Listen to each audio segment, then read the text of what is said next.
தானே நன்னை நானே நன்னை நானா நன்னை நானே நன்னை நானே நன்னை நானா ஆம் நெய்ய தன்னானே நானே நன்னை நானே நன்னை நானே நன்னை நானா நன்னை நானா பார்க்க வேணும் என்று அந்த பழனி மலை ஒரு ஓடி சென்று ஆந்தைய பன்னீர் பூசை இலங்க எண்ணிய கரந்துள்ளங்க போற்றி மனம் சாற்றி காண வேணும் என்று அந்த காதல் கொண்ட மாதரிடம் சென்று ஆந்தைய காரிடைய மகம் போல சூரிய சுப்பைய முருகா மலை அருகே முருகன் என்று பெயர் சொன்னால் வருவார் அவர் மூவரிடம் பாதம் பணிந்திடுவார் ஆந்தைய முடிந்து மனம் அறிந்து வருந்தி தவங்கள் செய்தல் வருவார் இங்கு வருவார்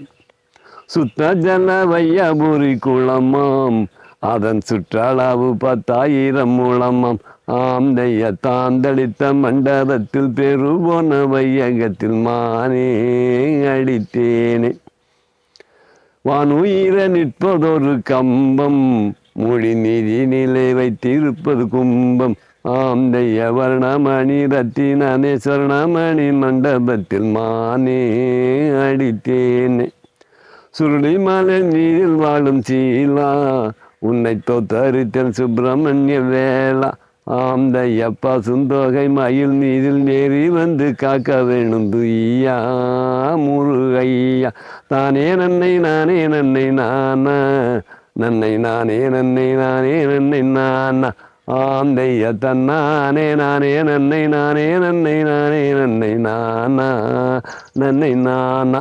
நம்ம இன்னைக்கு வள்ளி கும்மியாட்ட கலைஞர் தொடர்ந்து வள்ளி கும்மியை சுற்றுவட்டத்தில் இருக்க எல்லா பெண்களுக்கும் சொல்லி கொடுத்து அவங்களையெல்லாம் ஆட வச்சு அழகு பார்த்த நம்முடைய பத்திரியப்பன் தாத்தா கூட நம்ம இருக்கிறோம். கோயம்புத்தூர் காசம்பாளையத்தில் நம்ம உட்காந்துருக்கோம். அவர்கிட்ட இந்த கலையினுடைய மரபை எப்படி வழி வழியாக அவங்க பாடிக்கிட்டு வந்தாங்கங்கிற ஒரு செய்தியோட அவர்கிட்ட நம்ம சந்தித்து பேசுவோம்.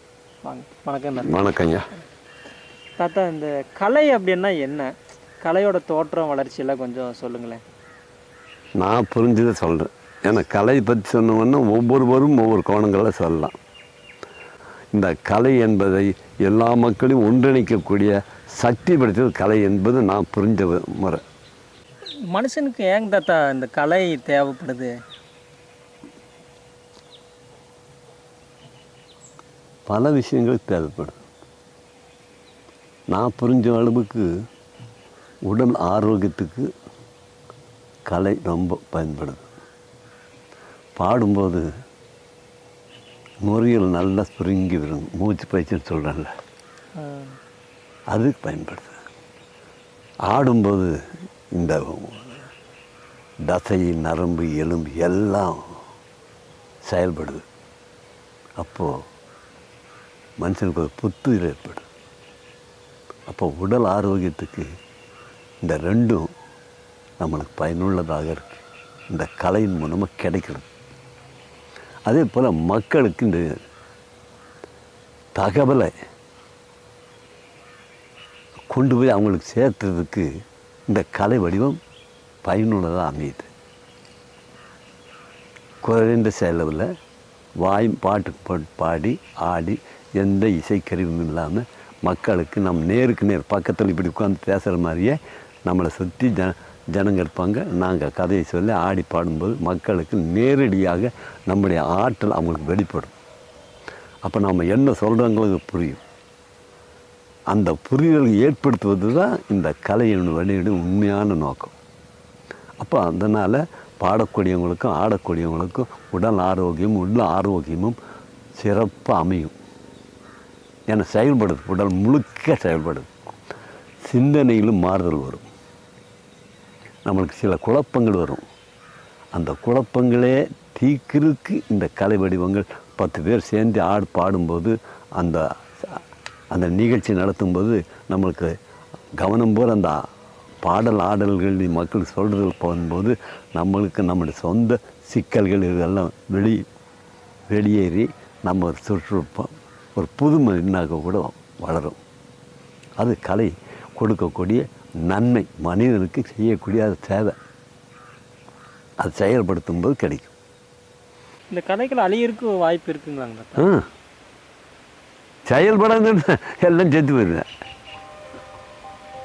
மனுஷனுக்கு வேலை இல்லைன்னா சாவாங்க என்ன பண்ணுவேன்? மனிதனுங்கிறவன் புதுசு புதுசாக தேடிட்டு அலைவான்.